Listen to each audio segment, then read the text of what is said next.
السلام عليكم ورحمة الله وبركاته. الحمد لله رب العالمين والصلاة والسلام على سيدنا محمد وعلى آله وصحبه أجمعين. وما توفيقي إلا بالله، لا حول ولا قوة إلا بالله العلي العظيم. سبحانك لا علم لنا إلا ما علمتنا إنك أنت العليم الحكيم. கண்ணியத்திற்குரிய பெரியோர்களே, அன்பார்ந்த சகோதரர்களே, சஃபர் மாதத்திற்குள்ளே நாம் பிரவேசித்திருக்கிறோம். சஃபர் மாதம் என்றாலே நம்மிலே சிலர் நல்ல காரியங்கள் செய்யக்கூடாது இந்த மாதத்திலே என்கின்ற எண்ணம் உள்ளவர்களாக இருக்கிறார்கள். திருமணம் நடத்துவது, வீடு குடி போவது, கடை திறப்பது, இது போன்ற நல்ல காரியங்கள் எல்லாம் செய்வதற்கு இந்த மாதம் பொருத்தமானது அல்ல என்று கருதுகின்ற மக்கள் இக்காலத்தில் இருக்கிறார்கள். அந்த காலத்திலும் இருந்தார்கள். அரபிகளுக்கு மத்தியிலே சஃபர் என்றாலே எந்த நல்ல காரியமும் நடக்கக்கூடாது என்றுதான் அவர்கள் நினைத்தார்கள்.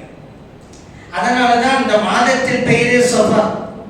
சஃபர் என்றால் சிஃபர் என்ற சொல்லிலிருந்து வந்தது. அரபி மொழியிலே ஜீரோவுக்கு சிஃபர் என்பார்கள்.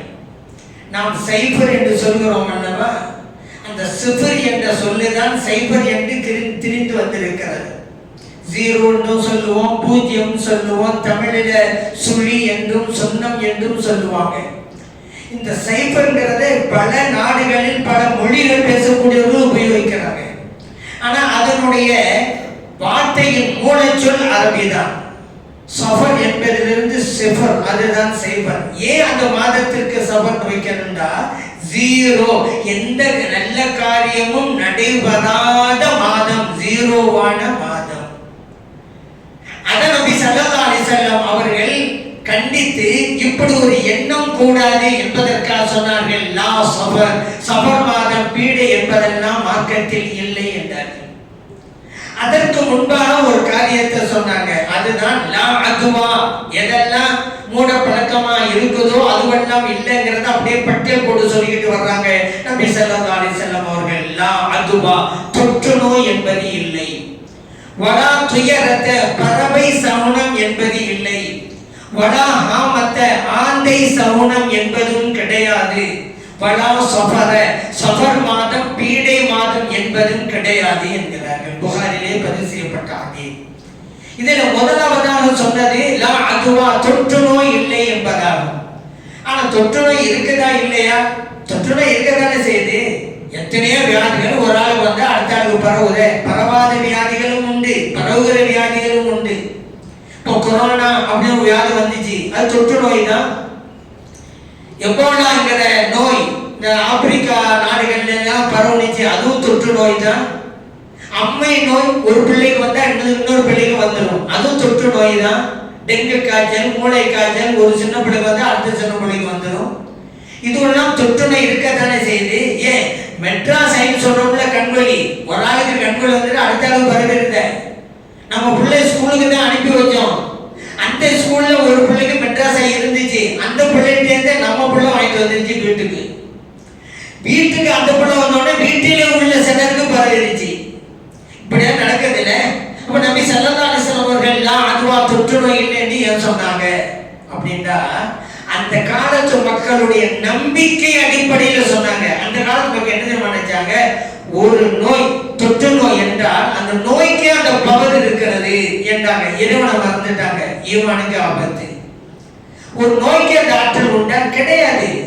இறைவன் யாருக்கு அந்த நோற்றை கடத்தணும் நடக்கிறானோ அவங்களுக்கு கடந்து போகும். யாருக்கு இதை கடத்தணும்னு இறைவன் நினைக்கலையோ அவங்களுக்கு போகாது. அப்படித்தானங்க. வீட்டுக்கு மெட்ராஸை நம்ம உள்ள கொண்டு வச்சுல, ஸ்கூல்ல இருந்து வீட்டுல 5 பேர் இருக்கணும்னு வச்சுக்கிறோங்க, 2 பேருக்கு தானே வந்துச்சு, 3 பேருக்கு வரலையே அந்த மெட்ராஸை. அந்த நோய்க்கே பரவுகின்ற ஆற்றல் இருந்திருந்தால் வீட்டில் உள்ள 5 நபர்களுக்கு வந்திருக்கணுமே. ஸ்கூல்ல உள்ள ஆயிரக்கணக்கான பிள்ளைகள் அத்தனை பேருக்கு வந்திருக்கணுமே. ஒரு பிள்ளை வந்துட்டா வரலையே, சில பிள்ளைகளுக்கு தானே வருது. இதிலேந்து அந்த நோய்க்கே அந்த ஆற்றல் இல்லை. இறைவன் தான் நாடியவர்களுக்கு கடத்துகிறான். இவருக்கு இந்த நோய் கொண்டு போகணும் நான் நினைக்கிறானா கொண்டு போயிடுவான். இவருக்கு இந்த நோய் வேணாம்னு சொன்னா தடுத்துருவோம். கொரோனால அப்படித்தானே, கொரோனாவால் எத்தனை பேர் இறந்து போனாங்க. ஆனா அத்தனை பேர் இறந்து போனாங்கல்ல, நிறைய பேர் பாதுகாக்கப்பட்டாங்கல்ல. கொரோனாவால் இறந்து போனவர்கள் சிலர் தானுங்க. அந்த நோய்க்கு அந்த ஆற்றல் இருந்திருந்தா எல்லோருக்கும் வந்திருக்கணும், எல்லாரும் மோதாம இருக்கணும் இல்லையே. அதனால அந்த நோய்க்கு அந்த பவர் இல்லை என்பதால் நபி ஸல்லல்லாஹு அலைஹி வஸல்லம் சொன்னாங்க, இறைவன் நாடியவர்களுக்கு கொண்டு போவான், இறைவனிடம்தான் அந்த ஆற்றல் இருக்கிறது. அந்த நோய் என்பது ஒரு காரணம், அவ்வளவுதான். இந்த ஒரு ஈமானை பொறுத்துவதற்காகத்தான் சொன்னாங்க. எல்லாம் அதுவா நோய் இருந்தாலே அடுத்தாள் போகும்னு சொல்லிட்டு அல்லாஹ் மறந்துட்டு இருக்கீங்களே, அப்படி எல்லாம் கிடையாதுங்கிறாங்க நபி ஸல்லல்லாஹு அலைஹி வஸல்லம் அவர்கள். அதே நேரத்தில் தொற்று நோய் என்று ஒன்று இருக்கிறது, அதிலே முன்னேற்பாடாக நாம் நடந்து கொள்ள வேண்டும் என்பதை பல ஹதீஸ்களிலே சொல்லி காட்டியிருக்கிறார்கள். நபி ஸல்லல்லாஹு அலைஹி வஸல்லம் சொன்னாங்க, லா அதுவா, தொற்று நோய் என்பது இல்லை. அந்த சபையில ஒரு சஹாபி இருந்தாங்க, யார சொல்லலாம், தொற்று நோய் இல்லைன்னு சொன்னீங்க. என்னட்ட ஒட்டக மந்தை இருக்கிறது, ஒட்டக கூட்டம், நல்ல நிலையில் இருக்கக்கூடிய ஒட்டகைகள் ஆடுது ஓடுது, நல்ல மாடு மாதிரி ஓடுது, அந்த அளவுக்கு நல்ல நிலையில் இருக்குது. அந்த ஒட்டக மந்தைக்கு ஒரு சிறகு பிடிச்ச ஒட்டகம் வந்துச்சு. அந்த ஒட்டகத்தின் மூலமாக நல்லா இருந்த ஒட்டகத்துக்கு இந்த சிறகு தாங்கிருச்சு. நீங்க தொற்று நோய் இல்லைங்கிறீங்க, வந்துருச்சு. இப்ப நபி ஸல்லல்லாஹு அலைஹி சொன்னாங்க, அப்படியா, ஃபமன் அஅதல் அவ்வலன்னு கேட்டாங்க. ஒரு ஒட்டகத்துக்கு வந்த சிறகு நோய் இன்னொரு ஒட்டகத்துக்கு வந்துருச்சுங்கிறீங்க, ரைட்டு, இதால அது வந்துச்சு. முதலாக ஒரு ஒட்டகத்துக்கு வந்திருக்கும்ல சிறகு நோய், அது எங்க இருந்து வந்துச்சுன்னு கேட்டாங்க. ஒரு ஒட்டகத்துல இருந்து அடுத்த ஒட்டகம், ஃபர்ஸ்ட் ஒட்டகத்துக்கு எங்க இருந்து வந்துச்சு? இறைவன் நாடினால் தான் நடக்கும் என்பதை நபி ஸல்லல்லாஹு அலைஹி வஸல்லம் அவர்கள் சொல்லி காட்டுகிறார்கள். புகாரிலே பதிவு செய்யப்பட்ட ஹதீஸ். அதனாலதான் சொன்னாங்க, லா தூரிதுல் மும்ரில அலல் முஸஹி, நோய்வாய்ப்பட்ட ஒட்டகத்தை நன்றாக இருக்கும் ஒட்டகம் இருக்கிற இடத்திற்கு கொண்டு போகாதீங்கன்னாங்க. புகாரிலே பதிவு செய்யப்பட்ட ஹதீஸ். அதே போல நபி ஸல்லல்லாஹு அலைஹி சொன்னாங்க, நீங்க ஒரு ஊர்ல இருக்கும் பொழுது கேள்விப்படுறீங்க இன்னொரு ஊர்ல காலரா நோய் பரவிக்கிட்டுன்னு சொல்லி, அப்படி கேள்விப்பட்டால் காலரா நோய் பரவுகின்ற ஊருக்கு நீங்க போகாதீங்கன்னாங்க. அடுத்து இன்னொன்னு சொன்னாங்க, நீங்க ஒரு ஊர்ல இருக்கிறீங்க, அந்த ஊர்ல காலரா நோய் பரவுதுன்னு சொன்னா அந்த ஊரை விட்டு வெளியேறாதீங்கன்னு சொன்னாங்க. புகாரிலே பதிவு செய்யப்பட்ட ஹதீஸ். தொற்று நோய் ஒண்ணு இருக்க போய் தானங்க நபி ஸல்லல்லாஹு அலைஹி வஸல்லம் எச்சரிக்கை எடுக்க சொன்னாங்க. காலரா நோய் ஒரு ஊர்ல பரவுச்சுன்னா நீங்க அங்க போகாதீங்க. அப்ப தொற்று நோய் இருக்குது, நீங்க முன்னேற்பாடா இருங்க, எச்சரிக்கை எடுங்க. ஆனா இறைவன் நாடியதுதான் நடக்கும். அந்த நோய்க்கு அந்த தன்மை இல்லை. யாருக்கு கொண்டு போக நினைக்கிறானோ அவங்களுக்கு கொண்டு போவான், இல்லட்டா இல்ல, அவ்வளவுதான். அதுக்காண்டி அல்லாஹ் நானதான் நடக்கும், நம்மளோட எப்படி இருக்கலாம் அப்படிங்கறதில்ல. உங்களுடைய முன்னெச்சரிக்கை இருக்கணும், நபி ஸல்லல்லாஹு அலைஹி சொல்லிட்டாங்க. இதுல காலரா நோய் ஒரு ஊரில் இருந்தா அந்த ஊருக்கு நீங்க போகாதீங்க. அது ரைட்டு. ஏன் நம்ம போனாக்கா அந்த நோய் நம்ம தொற்று கொள்ளும் ஆபத்து இருக்கிறது, ரைட்டு. நீங்க ஒரு ஊர்ல இருக்கும் பொழுது அந்த ஊர்ல காலரா நோய் இருந்தா அந்த ஊரை விட்டு வெளியேறாதீங்க. அதே சொல்லணும், வெளியேறினா தானங்க பாதுகாப்பு. அங்கே இருந்தா அந்த மாதிரி நமக்கு வர வாய்ப்பு இருக்குங்க அப்படிங்க கேட்கணும். இன்றைக்கு விஞ்ஞானம் கூறுகிற, அறிவியல் கூறுகிற கருத்தை அன்றைக்கு 1400 ஆண்டுகளுக்கு முன்பாக நபி ஸல்லல்லாஹு அலைஹி வஸல்லம் சொல்லி காட்டினாங்க. என்ன, அந்த ஒரு ஊர்ல காலரா பரவ வச்சுக்கிறாங்க. ஒரு நாள் அந்த ஊர் விட்டு வெளியே போறாரு. அந்த ஊர்ல இருக்கக்கூடிய காலரா கிருமிகளை இவர் சுமந்து கொண்டு போவார். இவருக்கு அந்த காலரா நோயுடைய பாதிப்பு ஏற்படாம இருக்கலாம். என்ன, அதே வெளியில சொல்லாம இருக்கு, நோய் எதிர்ப்பு சக்தி அதிகம் இருக்கு, அதனாலதான் அந்த கிருமி அவரை தாக்கல அப்படின்னு சொல்லுவாங்க. நம்ம சரி, நோய் எதிர்ப்பு சக்தி அதிகம் கொடுத்தது யாரு? அல்லாஹ் தானே. அவருக்கு அந்த நோய் கூடாதுன்னு சொன்னா நோய் எதிர்ப்பு சக்தி அல்லாஹ் கொடுத்துருவான். அவருக்கு வரணும்னு சொன்னா நோய் எதிர்ப்பு சக்தி எல்லாம் குறைஞ்சிருவான், அந்த நோய் வந்துடும். எல்லாம் அல்லாஹ் கையில தான் இருக்குன்னு வச்சுக்கிறேங்க. சரி, இவரையே வெளியே போகக்கூடாதுன்னு சொன்னா இவருக்கு நோய் எதிர்ப்பு சக்தி அதிகம் இருக்கிறதுனால இவரை அந்த காலரா நோய் எந்த பாதிப்பும் ஏற்படுத்தவில்லை. ஆனால் இவர் வெளியே போகும்போது அந்த காலரா நோயுடைய கிருமி இவருடைய உடம்புல இருக்கதான் செய்யும், அதையும் சுமந்துக்கிட்டு தான் போவாரு. அந்த அடுத்த ஊர் போனதுக்கு பிறகு ஹோட்டல்ல தண்ணி வாங்கி கொடுப்பாரு கிளாஸ்ல. இவரிடம் இருந்து அந்த கிருமி அந்த கிளாஸ்ல ஒட்டி கொள்ளும். அந்த கிளாஸ்ல இருந்து இன்னொரு ஆள் தண்ணி குடிப்பாரு, இந்த கிருமி அவர்கிட்ட போயிடும். அவருக்கு நோய் எதிர்ப்பு சக்தி கம்மின்னு வைங்க, காலரா நோய் அவரிடம் தொற்றுக்கொள்ளும், பாதிப்பு ஏற்படுத்தும். அவர் மூலமா அந்த ஊர் உள்ள வரும். இப்ப புரியுதா? நபி ஸல்லல்லாஹு சொல்றாங்க, ஒரு ஊர்ல நீங்க இருக்கும்போது காலம் இருக்க வெளியூர் போகாதீங்க, உங்களை தற்காத்துக் கொள்ள வேண்டும் என்பதற்காக வெளியூருக்கு போய் இந்த கிருமியை அந்த வெளியூர்ல எல்லாருக்கும் பரத்துவீங்களா? இன்னைக்கு அறிவியல் சொல்லுது அந்த கிருமிங்கிறதெல்லாம் நபி ஸல்லல்லாஹு காலத்துல உண்டா? சொன்னாலும் புரியுமா அந்த காலத்து மக்களுக்கு? நபி ஸல்லல்லாஹு சொல்றாங்க வெளியூர் போகாதீங்க. அதனால தொற்று நோய் ஒன்று இருக்கிறது, முன்னெச்சரிக்கையா நடக்க வேண்டும். ஆனால் நோய்க்கு அந்த ஆற்றல் இல்லை, இறைவன் நாடுபவர்களுக்கு தான் போகும். இதுதான் லா அதுவா. அடுத்து நபி ஸல்லல்லாஹு சொன்னாங்க வலா துயரத்த, பறவை சமணம் என்பதும் கிடையாது. இந்த அரபு மக்கள் மத்தியில் அப்படி ஒரு சமணம் இருந்தது. என்னன்னு கேட்டா, ஒரு ஆளுக்கு வெளியூர் போறான்னு வச்சுக்கோங்க, ஒரு நல்ல காரியத்துக்காக போறாரு, வியாபார நோக்கத்திற்காக போறாரு. போற காரியம் நல்ல காரியமா இல்லையா, வெற்றி கிடைக்குமா இல்லையா அப்படிங்கிறதுக்கு பறவை சமணம் பார்ப்பாரு. எப்படி தெரியுமா? ஒரு மரத்துல ஒரு பறவை உட்கார்ந்துட்டு இருக்கும், அந்த மரத்தை போய் உழுக்குவாரு. அந்த பறவை எந்த பக்கமா பறக்குதுன்னு பார்ப்பாரு. வலது பக்கமா பறந்தா நல்ல சமணம், போயிட வேண்டியதான் வெளியூருக்கு, வெற்றி அப்படின்பாரு. இடது பக்கமா பறந்து கொஞ்சம் வைங்கல, நேரம் சரியில்லை, பிறகு வச்சுக்கலாம் பயணத்தை சொல்லி வீட்டுல வந்து பார்த்துக்குவாரு. இந்த ஒரு பறவை சமணம் என்பது மார்க்கத்திலே இல்லை அப்படிங்கிறாங்க. அதனாலதான் நபி ஸல்லல்லாஹு அலைஹி வஸல்லம் இன்னொரு ஹதீஸ்ல சொன்னாங்க, அக்கிரு த்வைர அலா மக்கினாத்திஹா, பறவையை அது இருக்கும் இடத்திலேயே விடுங்கள்னாங்க. வேறு சில பேருக்கு புரியாது, என்னங்க இது பறவை அது இருக்கும் இடத்திலேயே விடுங்கள். ஏன் அப்படி சொல்றேன்னு சொல்லலாம். இந்த பறவை சனங்கிற கொடுமை இருந்துச்சு அந்த மக்கள் பத்தி. அதனால சொன்னாங்க, பறவை ஏற்பாடிக்கிட்டு இருக்கு அந்த மரத்துல போய் உங்களுடைய மூட பழக்க வழக்கத்திற்காக சமணம் பார்க்கறதுக்காக வேண்டி மரத்தை உலுக்கி அந்த பறவையை அந்த இடத்தை விட்டு அனுப்பி வைக்கிறீங்கள, எவ்வளவு பெரிய இடையூறு கொடுக்குறீங்க அந்த பறவைக்கு. அங்கதானே இடைப்பாடிக்கிட்டு இருக்கு, ஏன் தொந்தரவு கொடுக்குறீங்க அந்த பறவைக்கு? உங்களுடைய மூட பழக்கத்துக்காக, நீங்க சமணம் பார்க்கறதுக்காக. பாவம் அப்பாவி பறவை, அது பாட்டு தான் ஆடு உட்கார்ந்துட்டு இருக்கு. அதனால சொன்னாங்க, பறவை அது மீது இருக்கும் இடத்திலேயே விடுங்கள். இப்படியா மரத்தை அசைத்து அந்த பறவை விட்டு தொந்தரவு கொடுக்காதீங்க என் நபி ஸல்லல்லாஹு அலைஹி வஸல்லம் சொன்னாங்க. அதே போல இக்ரிமா ரலியல்லாஹு சொன்னாங்க, நானும் மற்றவர்களும் இப்னு அப்பாஸ் ரலியல்லாஹு அவங்க கூட இருந்தோம். அந்த நேரத்தில் ஒரு பறவை சத்தம் போட்டது. சபையில் இருந்த ஒருவர் சொன்னார், ஹைர் ஹைர்ந்தார். அந்த பறவை சத்தம் கேட்ட உடனே நல்லது நல்லது நல்ல நடக்க போகுதுன்னாரு. இப்னு அப்பாஸ் ரலியல்லாஹு சொன்னாங்க, நல்ல நடக்க போதா? லா ஹைர வலா ஷர்ர, ஹைரும் இல்ல ஷர்ரும் இல்லைங்க. நல்லதுங்கிறது கிடையாது, கெட்டதுங்கிறது கிடையாது. இதுக்கு அந்த பறவை சத்தம் போடுறதுக்கு என்ன சம்பந்தம்? இப்னு அப்பாஸ் ரலியல்லாஹு அன்ஹு அவங்க கேட்டாங்க. அதே போல தாவூஸ் ரஹ்மத்துல்லாஹி அலைஹி அவங்க ஒரு பெரிய தாபிஈ. அவங்க சொல்றாங்க, நான் ஒருவரோட பயணத்துல இருந்தேன். ஒருவர் எனக்கு பயண தோழரா வந்தாரு. போகும்போது ஒரு காக்கை சத்தம் போட்டுச்சு. காகம் சத்தம் போட நீங்க கேட்டிருப்பீங்க. உடனே அவர் என்ன சொன்னாரு, நல்லது நடக்க போகுது, காக்கை சத்தம் போட்டுச்சு அப்படின்ட்டாரு. இப்ப தாவூஸ் ரஹ்மத்துல்லாஹி அவர் பார்த்து சொன்னாங்க, எனக்கு இப்படிப்பட்ட மூட பழக்கம் அவங்ககிட்ட இருக்கு, உங்களுக்கு கூட நான் பயணத்தில் வந்திருக்கேன், வல்லாஹ் எல்லாமே சத்தியமா சொல்றேன், நான் தசஹபனி, என் கூட இங்க வராதீங்க, நான் பாட்டு போயிட்டேன், என் கூட வரவே செய்யாதீங்க. இப்படி ஒரு மூட பழக்கம் உள்ளவரோட நான் போனா ஏன் ஆனது என்ன ஆகுது என்று தாவூஸ் ரஹ்மத்துல்லாஹி சொன்னாங்க. இப்படி எல்லாம் பறவை சத்தம் போட இப்ப கூட இருப்பாங்க, பேசிக்கிட்டே இருப்பாங்க. பள்ளி கீச்சு கீச்சு சத்தம் போடுவாங்க, நல்லதா நடக்க போகுது, பள்ளி சத்தம் முடிஞ்சு பாத்தீங்களாப்பாங்க. அது பாட்டு பள்ளி சத்தம் போடுது. இவர் பேசாத சமயத்திலும் பள்ளி சத்தம் போடதான் செஞ்சு, நீங்க பேசும்போது மட்டும்தான் சத்தம் போடுது.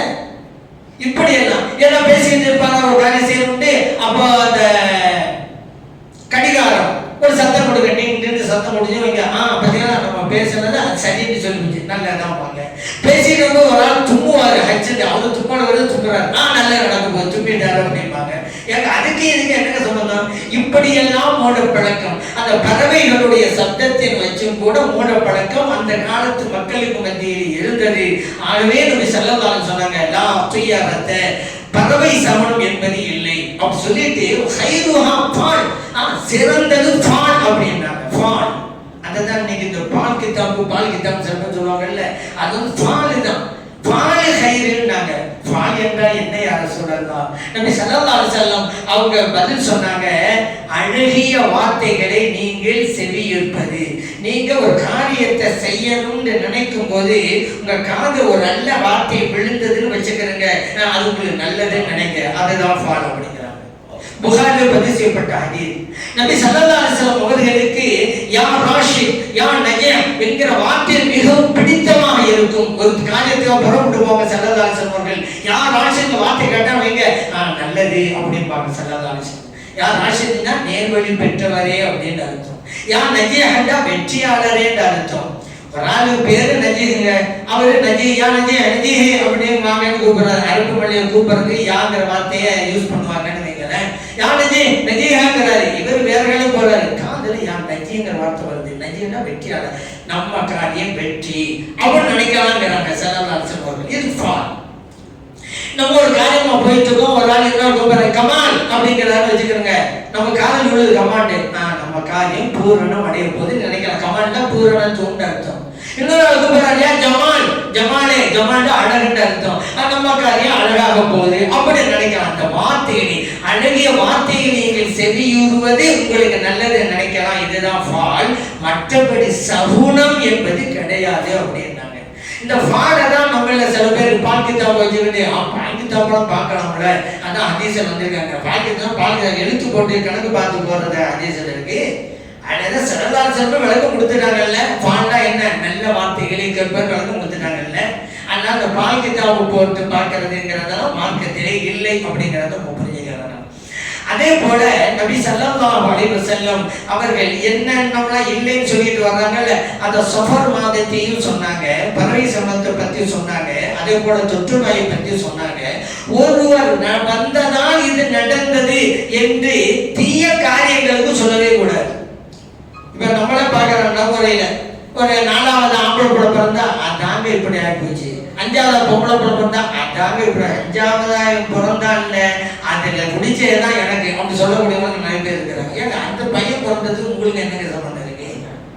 அந்த காலத்து பனி இஸ்ரவேலர்கள் அதான் நினைச்சாங்க. பனி இஸ்ரவேலர்கள் இருந்தாங்கல்ல, அவங்க என்ன செய்வானா, வைன் துசிபுஹும் ஸய்யிஅத்தின் யத்தய்யரு பி மூஸா வ மம்மா.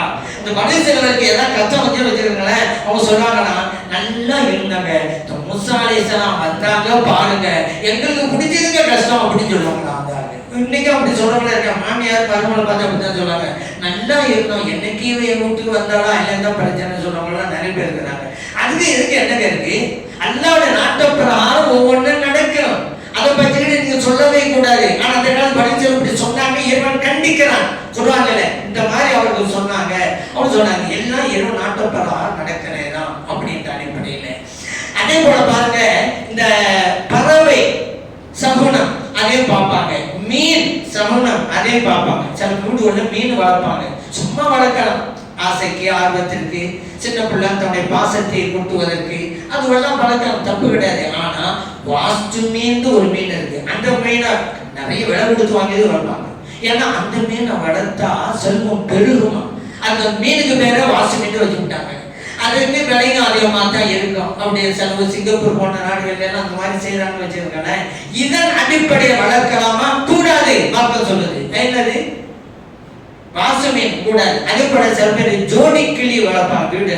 ஜோடி கிளி வளர்த்தா வீட்டுல உள்ளவங்க எல்லாம் ஒற்றுமையா சேர்ந்து வாழ்வாங்க அப்படின்னு அவங்க நினைக்கிறாங்க. நீங்க கிளியே வேண்டாம் வளருங்க, ஆனா ஜோடி கிளியை வளர்த்தா நல்லது நடக்கும் நினைக்காதீங்க. அப்படி நினைச்சா வளர்க்காதீங்க. பொதுவா ஒரு உயிரினத்தை வளர்க்கிறது மாற்றுத கூடும். பறவைகள் வீட்டில் வளர்க்கலாமா? வளர்க்கலாம். நபி ஸல்லல்லாஹு அலைஹி காலத்துல சிறுவர்கள் அப்படி வளர்த்திருக்கிறாங்க. அரசர் நாம சொல்றாங்க, எனது சகோதரர் சிறுவர், அவங்க பேர் அபூ உமைர், அவங்க சின்ன பறவை வச்சு வளர்த்தாங்க. திடீர்னு செத்து போச்சு. உடனே கவலையிலே இருந்தாரு என் சகோதரர், சின்ன பையன் தானே, கவலை இருந்தாரு.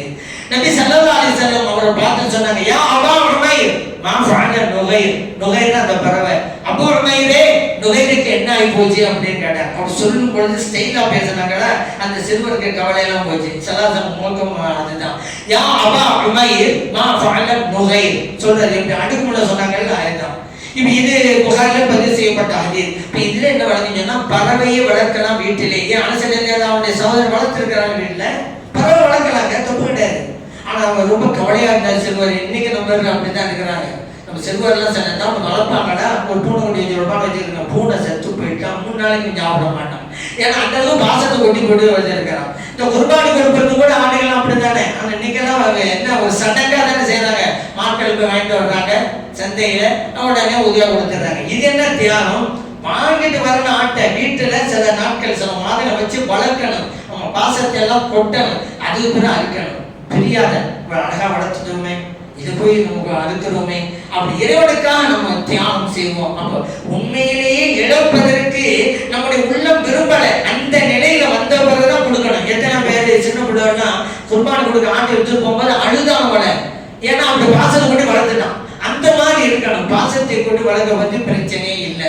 ஆனா இந்த சகுனத்தின் அடிப்படையில் இது இப்படி வளர்த்தா அது கூடும், அது நல்லா நடக்கும், செல்வம் பெருகு, இதுதான் கூட. அதனால மீன் வளர்க்கலாம், பிரச்சனை இல்லை. வாஸ்து மீன் அது கூட, பறவை வளர்க்கலாம், ஜோடி கிளி அது கூட. ஏன்னா அங்கேதான் மூட பழக்கம் வந்துடுது. அதனாலதான் பொதுவாக வீடுகள்ல உயிரினங்கள் இருக்கலாம். பூனை இருக்குன்னு வச்சிருக்கீங்க, பூனை வளர்க்கலாமா? பூனை வளர்க்கலாம். நாய் வளர்க்கலாமா? நாய் வளர்க்க கூடாது. நபி ஸல்லல்லாஹு அலைஹி வஸல்லம் சொன்னாங்க, எந்த வீட்டிலே நாய் இருக்கிறதோ வீட்டிலே ரஹ்மத்துடைய வளர்க்குமார்கள் வருகை தர மாட்டார்கள் அப்படின்ட்டாங்க.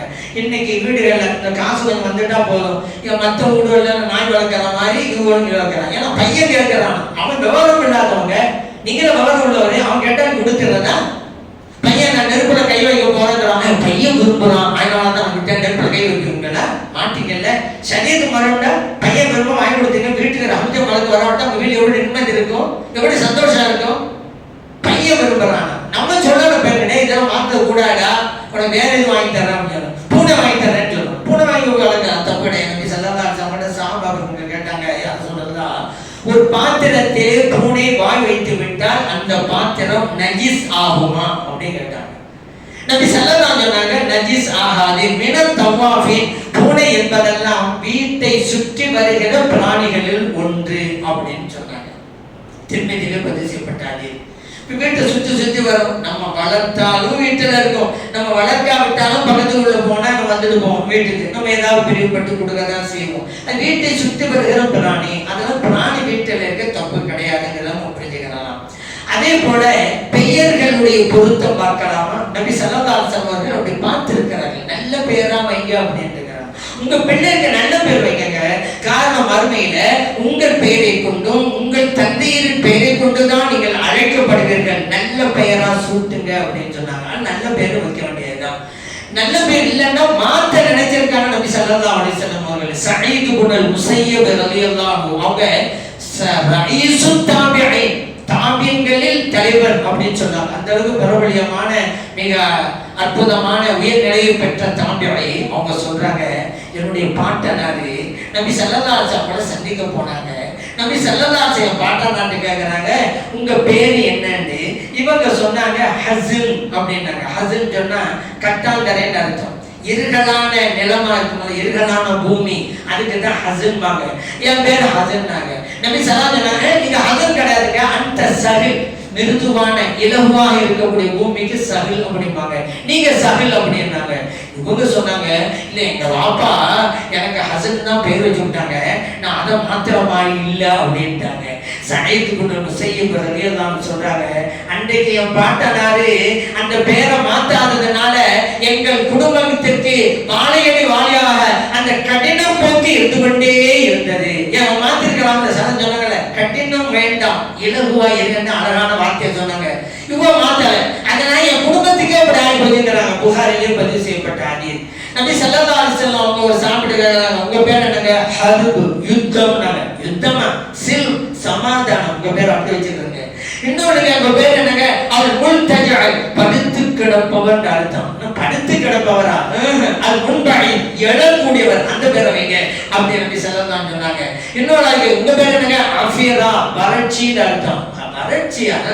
ஹலீரா, பசுமை, செழுமை, அப்படி வைக்க பேரு. இப்படி ஸல்லல்லாஹு அலைஹி வஸல்லம் நல்ல பேரை வைக்க சொல்லியிருக்கிறாங்க. பேருக்கும் சேருக்கும் பொருத்தம் கூட பார்த்திருக்காங்க. ஹுதைபியா உடன்படிக்கையில காபிர்களுக்கும் முஸ்லிம்களுக்கும் மத்தியில ஒரு ஒப்பந்தம் நடக்க போகுது. ஏன்னா நபி ஸல்லல்லாஹு அலைஹி வஸல்லம் தோழர்களோட ஒப்பந்தம் நிறைவேற்றுவது வந்தாங்க. ஹுதைபியா என்கிற இடத்துல இருந்துக்கிட்டாங்க. குறைஷிகள் இந்த வருஷம் அனுமதிக்க மாட்டோம், திரும்பி போக மதீனா ஷரீஃபுக்கு, அடுத்த வருஷம் வாங்க அப்படின்ட்டாங்க. ஒப்பந்தம் நடக்க போகுது. அந்த மக்கத்து குறைஷிகள் சார்பாக ஒருவர் வந்தார். யார் வந்தது? ஸல்லல்லாஹு கேட்டாங்க. சுஹைல் இப்னு அம்ர் வந்திருக்கிறார். சஹாபாக்கள் சொன்னாங்க, சுஹைல் வந்திருக்கிறாரா?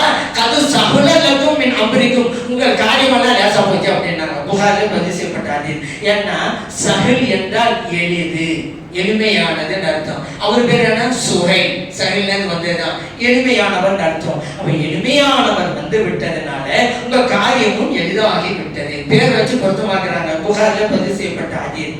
அதே போலதான் ஸல்லல்லாஹு அலைஹி வஸல்லம் சமயம் சாபங்கள் இருக்கிறாங்க. இந்த ஒட்டகம் இருக்கு, போய் பால் கறந்து விடுவாங்க. ஒரு சஹாபி எந்திரிச்சாங்க, உங்க பேர் என்னங்க? அவங்க சொன்னாங்க முர்ரா அப்படின்னாங்க. முர்ரான்னு தெரியுமா? கசப்புன்னு அர்த்தம். முர்ராவா நீங்க? இஜிலிஸ், உட்காருங்க அப்படின்ட்டாங்க. இன்னொரு சஹாபி எந்திரிச்சாங்க, நான் போய் கலந்துக்கிட்டு வர்றேன். சரி, உங்க பேர் என்னங்க? ஹர்புன்னாங்க, சண்டை யுத்தம் அப்படின்னு அர்த்தம். இஜிலிஸ், நீங்க உட்காருங்க அப்படின்ட்டாங்க. இன்னொரு சஹாபி எந்திரிச்சாங்க, நான் போய் கலந்துக்கிட்டு வர்றேன். உங்க பேர் என்னங்க? யஈஷ், வாழ்பவர், போய் கலந்துட்டு வாங்க அப்படின்ட்டாங்க. மொத்தாவிலே பதிவு செய்யப்பட்ட ஹதீஸ். ஏன்னா ஒட்டகம் பால் அருந்தும் போது மதுரமா இருக்கணும், கறக்கக்கூடிய ஒரு முர்ரா கசப்பானவரா இருந்தா என்ன ஆகுறது? அந்த விலங்கிட்ட பால் கறக்கும் போது மென்மையா நடக்கணும், பால் நிறைய கிடைக்கும். போகக்கூடியவரே சண்டைக்கு பேருள்ளவர் போனாங்க, அது விவகாரமா தான் இருக்கும். யஈஷ், வாழ்பவர், நான் போய் கலந்து வாங்குறேன். இந்த பெயருக்கும் செயலுக்கும் நபி ஸல்லல்லாஹு அலைஹி வஸல்லம் ஒரு பொருத்தம் பார்த்திருக்கிறார்கள். ஆகவே அழகிய பெயரை சூட்டுங்கள் என்றும் நபி ஸல்லல்லாஹு அலைஹி வஸல்லம் அவங்க சொன்னாங்க. அதே போல நம்முடைய சமூகத்துல ஒரு வழக்கம் இருக்கு, என்ன தெரியுமா? ரெட்ட ஹுத்பா வந்துட்டா ஒரு தலைவர் மோதா போயிடுவாரு அப்படின்னு சொல்லி. ரெட்ட ஹுத்பான்னு என்ன? வெள்ளிக்கிழமை பார்த்து பெருனா வந்துட்டான், வெள்ளிக்கிழமை அன்னைக்கு பெருனா தொழுகையும் ஹுத்பா வருவோம், அதே போல ஜும்மாவுக்கும் ஒரு ஹுத்பா வரும் அல்லவா? ரெட்ட ஹுத்பா போச்சு. ரெட்ட ஹுத்பாவா? யாரா தலைவர் மோதா போயிடுவாரு இப்படி சொல்றாங்க. எத்தனை வெள்ளிக்கிழமை பெருநாள் வந்து இருக்கிறது, அப்படி யாரும் மோதா போனதெல்லாம் இல்லை. இந்த காலத்துல அப்படி கட்டி விட்டாங்கன்னு வச்சுக்கிறேன், அப்படிலாம் கிடையாது. தலைவர் அப்படி வந்தாதான் மோத்தா போவாரா? இல்ல தலைவர் காலமெல்லாம் உயிராதான் இருக்க போறாரா? கிடையாது. இல்ல சரி, எத்தனை பிறநாள் வந்திருக்கு வெள்ளிக்கிழமை, அப்படி யாரும் மோத்தா போனதாம் இல்லை. இல்ல யதார்த்தமா நடக்கக்கூடியது நடக்கும். இப்படி அதே போல ஸல்லல்லாஹு காலத்திலேயும் ஒரு தவறான மூட நம்பிக்கை இருந்தது. முக்கியமான ஒரு தலைவர் மோத்தா போயிட்டா சூரிய கிரகணம் ஏற்படும், சந்திர கிரகணம் ஏற்படும் அப்படிங்கிற இருந்தது. இப்படி இருந்துச்சா அவங்க கால பக்கத்துல நபி ஸல்லல்லாஹு அலைஹி வஸல்லம் அவருடைய மகனார் இப்ராஹிம் ரலியல்லாஹு அன்ஹு, சின்ன பிள்ளை குழந்தை வஃபாத் ஆயிட்டாங்க. அந்த அன்னைக்கு பார்த்து சூரிய கிரகணமும் வந்தது. மக்கள்லாம் பேசிக்கிட்டாங்க, ஒரு நபியுடைய மகன் இறந்துட்டார்ல, அதனால்தான் சூரிய கிரகணம் அப்படின்னாங்க. நபி ஸல்லல்லாஹு அலைஹி வஸல்லம் காதுல விழுந்தது. மக்கள் ஒன்று கூட்டினாங்க, இந்தாங்க இன்ன ஷம்ஸ வல் கமர ஆயதானி மின் ஆயாத்தில்லாஹ், சூரியனும் சந்திரனும் இறைவனுடைய அத்தாட்சிகளில் இரண்டு அத்தாட்சிகள். லா யன்கசிஃபானி லிமௌத்தி அஹதின், யாருடைய மரணத்திற்காகவும் அது கிரகணம் தோன்றாது. வலா லி ஹயாத்திஹி, யாருடைய வாழ்வுக்காகவும் கிரகணம் தோன்றாது. அது இருவரு அத்தாட்சிங்க. இறைவன் எப்ப நினைக்கிறான் அப்ப கிரகணம் தோன்றும். இல்ல இவர் மோத்தா போயிட்டாரு, அவர் வாழ்ந்து, இதெல்லாம் கிடையாதுங்கிறான். பாத்தீங்கன்னா இதுதான் நபி ஸல்லல்லாஹு அலைஹி வஸல்லம் சாமானியரா இருந்திருந்தா மக்கள் இப்படி பேசும்பொழுது மக்கள் நம்ம உயர்வா நினைக்கட்டும், நம்ம மகன் இறந்து போனதுனாலதான் சூரிய கிரகணம் வந்துச்சுன்னு நினைக்கட்டும், சாமானியரா தான் நினைப்பாங்க. இப்படி ஒரு மூட பழக்கத்தை தங்களை சாதகமா பயன்படுத்திக் கொள்வாங்க. அங்கே இருந்தது யார்? இறைத்தூதர் ஸல்லல்லாஹு அலைஹி வஸல்லம் அவர்கள் அல்லவா? தங்களை உயர்த்தி பேசினார்கள் என்று தெரிந்தால் கூட இது மூட பழக்க வழக்கம் என்பதால் தடுத்து நிறுத்துகிறார்கள் இந்த நம்பிக்கையை நபி ஸல்லல்லாஹு அலைஹி வஸல்லம் அவர்கள். அதே போல இன்னும் சில மூட பழக்கமெல்லாம் அந்த மக்களுக்கு மத்தியில இருந்துச்சுங்க. இன்னைக்கு இருக்கிறதான செய்தி எப்படின்னு சொன்னாக்கா, ஒரு பூனை குறுக்கு போயிடும், ஒரு வேலையா போவாரா, பூனை குறுக்க போயிடும், உடனே திரும்பிடுவாரு. பூனை குறுக்க போயிச்சு நேரம் சரியில்லைன்னு வந்துடுவாரு. ஒரு காரியமா போவாரா, யாராவது பெண்மணி வெறும் குடத்தை தூக்கிட்டு வரும், ஆஹா காலம் சரியில்லைன்னு அப்படியே திரும்பிடுவாரு. ஏன்னா ஒரு பெண்மணி தண்ணீரை கொண்டு வந்தா நல்ல சபனமா, வெறும் குடமா வந்தா ஒண்ணுமில்லைன்னு அர்த்தமா. அது போல பூனை கட்டி நான் சொல்றேன், பூனை அது பாட்டு போகுது, உங்களுக்கு அங்கே என்னங்க சம்பந்தம்? அதே போல விதவைகளை வைத்து சில நல்ல காரியங்கள்லாம் செய்ய மாட்டாங்க. இதுவெல்லாம் மூடப்பழக்கம் தான். அந்த விதிகளுடைய துவானால வாழ்க்கை சிறக்குமாங்க. அதெல்லாம் இப்படி நினைக்க இறைவனை கையில தான் இருக்க. இப்ப இவரு பூனை குறுக்க வந்ததுனால நேரம் செல்லுன்றாரா, பூனை குறுக்க வந்துச்சு, இவர் திரும்பிட்டாரு. பாவம் அந்த பூனை ஒரு ஆக்சிடென்ட்ல மாட்டிக்கிட்டு மொத்தா போச்சு. இவர் நினைச்சாரு பூனையின் முகத்தை வெளிச்சது நமக்கு சரியில்லை, நல்லா தான் இருக்கிறாரு. ஆனா இவர் முகத்திலே வெளித்த பூனைக்கு தான் ஆபத்தாகி போச்சு. அதனால இப்படி எல்லாம் நினைக்க, அதாவது யதார்த்தமாக நடக்கிறது. எத்தனையோ சில நல்ல காரியங்கள்லாம் சாதாரணமா உள்ள காரியங்கள்லாம் பின்பு மூட பழக்கமாக மாறிடும். யதார்த்தமா செய்யறது எப்படின்னு சொன்னா, ஒரு ஆசிரியர் பாடம் நடத்துறாரு சீடர்களுக்கு. அப்போ அங்க ஒரு பூனை இருந்துச்சுங்க, சுத்தி சுத்தி வந்துட்டு பாடம் நடத்துறதுக்கு இடைஞ்சலா இருந்துச்சு. அப்ப குரு சொன்னாரு, ஆசிரியர் இந்த பூனைய கட்டி போடுங்கன்றாரு. கட்டி போட்டாச்சு. பாடம் முடிஞ்சோன்னா அவுத்துட சொல்லுவாரு, அவுத்துருவாங்க. இப்படி நடந்துக்கிட்டே இருக்கு. பாடம் ஆரம்பிக்கும் போது பூனையை கட்டிருவாங்க, அந்த பாடம் முடிஞ்ச உடனே அந்த பூனையை அவிழ்த்து விட்டுருவாங்க. இப்படி நடந்துக்கிட்டே இருந்துச்சா இந்த ஆசிரியர் வஃபாத் ஆயிட்டாரு. அவருடைய இடத்துல இன்னொரு ஆசிரியர் வந்தாரு. அவர் வந்தது பிறகு இப்படிதான் நடந்துகிட்டே இருக்குது. திடீர்னு அந்த பூனை மோந்தா போயிடுச்சு. இப்ப இந்த ஆசிரியர் சொன்னாரு, வேற ஏதாவது பூனை பிடிச்சிருவாங்க அப்படிங்கிறாரு. ஏங்க பாடம் நடத்தும் போது பூனையை கட்டணுமே அப்படின்னு நினைக்கிறாரு. அப்போ இருந்த பூனை இடைஞ்சலா இருந்ததுனால கட்டி போனாங்க. இவர் நினைச்சுக்கிட்டாரு பாடம் நடத்தினாலே பூனை கட்டி போனாங்க. இப்ப பூனை இல்ல கருவனை கொண்டுவாங்கிறார். சாதாரணமா நடந்தது எப்படி மூட பழக்கமா மாறிச்சு பாத்தீங்கன்னா, திருமண விஷயங்கள் கூட அப்படித்தானே நிறைய மூட பழக்கம் இருந்துகிட்டு இருக்கு. எப்படி அந்த திருமணத்தை வளர்பிறையில வைக்கணும், தேய்பிறையில வைக்க கூடாது. ஏங்க வளர்பிறை வச்ச எத்தனோ திருமணம் கடைசியில பெரியவுல போய் முடிஞ்சிருக்கு. தேய்பிறையில நடந்த எத்தனை திருமணம் அழகா மகிழ்ச்சியா புள்ள குட்டிகளோட சந்தோஷமா மாட்டாங்க. இதுக்கு அங்க என்ன சம்பந்தம்? இப்படி ஒரு மூட பழக்கம் இருக்குது. வளர்பிறையில தான் இருக்கணும், தேய்பிறை கூடாது. இப்படி இருக்குதா? இதுவும் அப்படி இல்லை. சரி பார்க்க அப்படி கிடையாது. இன்னொன்னு இருக்குதுங்க, திருமண வீட்டுல சாப்பிடன்னு வைங்களேன், சாப்பிட முடிஞ்ச பிறகு இலைய மடக்குவோம்ல, அதுல ஒரு மூட பழக்கத்தை வச்சிருக்காங்க. அந்த இலைய மடக்கிறது அது ஒரு முறை. என்ன, பக்கத்தில் இருக்கக்கூடிய பகுதியை எடுத்து தப்பக்கமாக மூடணும், நம்பக்கம் இருக்கிற பகுதியை எடுத்து எதிர்பக்கமா மூடக்கூடாது. ஏங்க இப்படியெல்லாம் சொல்றீங்க? இல்ல, நம்ம அடுத்த பக்கத்துல உள்ளதை எதிர்பக்கமா எடுத்து நம்ம பக்கமா போட்டாதான் குடும்பங்கள் உறவுகள்லாம் வேணும்னு அர்த்தமா. இங்க நம்ம பகுதியில் உள்ளதை எடுத்து அங்கிட்டு போட்டா உறவு வேணாம் குடும்பம் வேணாம் அப்படின்னு அர்த்தமா. இதெல்லாம் யாரு உங்களுக்கு சொல்றது? நான் கேட்கிறேன். இப்படி இருக்க மாறுதல் இப்படி இருக்க. ஏங்க இதுவெல்லாம் வேறு சமூகத்தில் இருக்கக்கூடிய மூட பழக்கங்க. நம்ம இப்ப இந்த மாதிரி பழக்கம் எல்லாம் அருமையால பார்க்க முடியுமா? பார்க்க முடியாது. ஏன்னா அவங்க முஸ்லிம்களாவே இருக்கிறாங்க. ஆனா நம்ம மக்கள் வேறு சமூகத்து மக்களோட வாழ்றதுனால அவங்களுடைய அந்த பழக்க வழக்கங்கள் நம்மகிட்ட ஊடுருவி போச்சு. நம்மகிட்ட மூட பழக்கம் அப்படி வந்து அடுத்த சமூகத்துல இது உண்டு. நம்ம அவங்களோட வாழ்றதுனால நம்ம மக்கள் அப்படி செய்யறாங்க. நான் வேணும்னே இப்படிதான் எடுத்து போடுறேன். நம்ம பக்கம் இருக்கிற பகுதியை எடுத்துதான் எதிர்த்து செயல் இப்படிதான் போடுவேன், வேணும்னே செய்வேன். ஒரு நாள் என்ன சொல்றேன், அப்படி இல்லை இப்படின்னு எனக்கு சொன்னா மறந்துட்டு செய்யறேன்னு சொல்லி வேணும் தான் நான் செஞ்சேன்.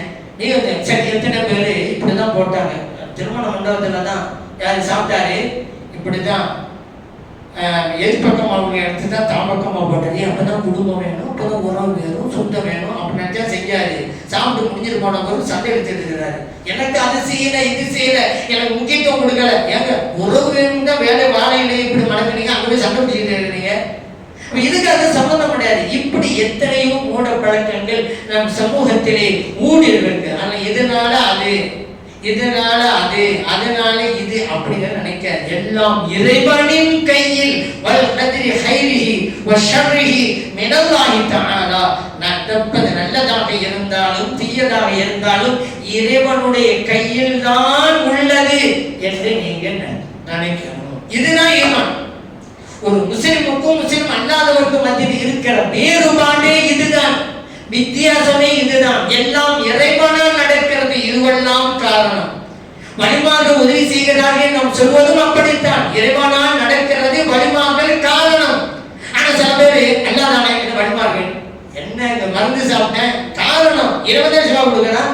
இப்ப என்ன இது ஓகேவா? தவா காரணம் அல்லாதான். உண்மையிலே சிவா கொடுக்கிறவன். வழிமார்கள் துவா செய்யறாங்க, அல்லாதான் கொடுக்கிறான்.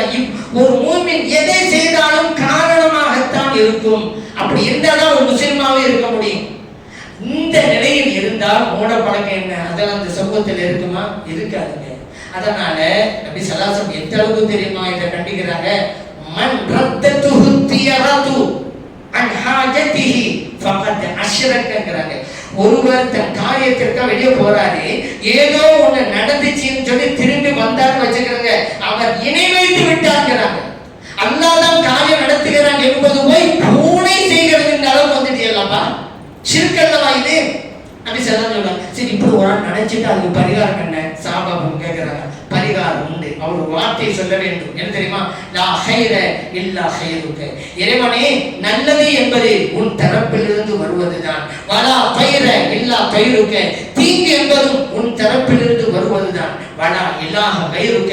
உன்னை தவிர வேறு இறைவன் கிடையாது என்ற வார்த்தையை சொல்ல வேண்டும். அதுதான் பரிகாரம் என்றார்கள் நபி ஸல்லல்லாஹு அலைஹி வஸல்லம். இப்படியே வந்துச்சா? இப்ப சஃபர் அப்படிதான் சலஞ்சு லா சஃபர, சஃபர் மாதம் பீடைங்கிறதெல்லாம் கிடையாதுன்னாங்க. உண்மை உண்மையே அதாங்க. நபி ஸல்லல்லாஹு அலைஹி வஸல்லம் தன்னுடைய அருமை மகளா ஃபாத்திமா ரலியல்லாஹு அன்ஹா அவங்கள ஹஜ்ரத் அலி ரலியல்லாஹு அன்ஹு அவங்களுக்கு திருமணம் செஞ்சு கொடுத்தாங்கல்ல. எந்த மாதம் அது? சஃபர் மாதம். பெண்களுக்கெல்லாம் தலைவியாக இருக்கக்கூடியவர்கள் ஃபாத்திமா ரலியல்லாஹு அன்ஹா. சொர்க்கத்து பெண்களின் தலைவி ஃபாத்திமா ரலியல்லாஹு அன்ஹா. அவருடைய வாழ்க்கை எவ்வளவு சிறப்பாக இருந்திருக்கும். அந்த திருமணம் நடைபெற்றது சஃபர் மாதம். நபி ஸல்லல்லாஹு அலைஹி வஸல்லம் ஹிஜ்ரத் பயணத்தை மேற்கொண்டாங்கல்ல. அவருடைய வாழ்க்கையிலே திருப்பு முனையே அந்த ஹிஜ்ரத் பயணம் தானே. அந்த பயணத்தின் தொடக்கமே தெரியுமா? சஃபர் மாதம். சஃபர் மாதத்துல கடைசியில புறப்படுறாங்க. ரபியுல் அவ்வல் ஆரம்பத்துல போய் சேர்றாங்க மதீனா ஷரீஃபுக்கு. வெற்றி பயணம்.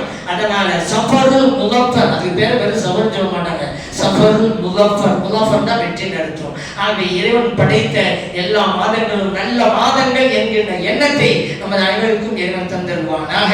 ஆமீன். அல்ஹம்துலில்லாஹி ரப்பில் ஆலமீன்.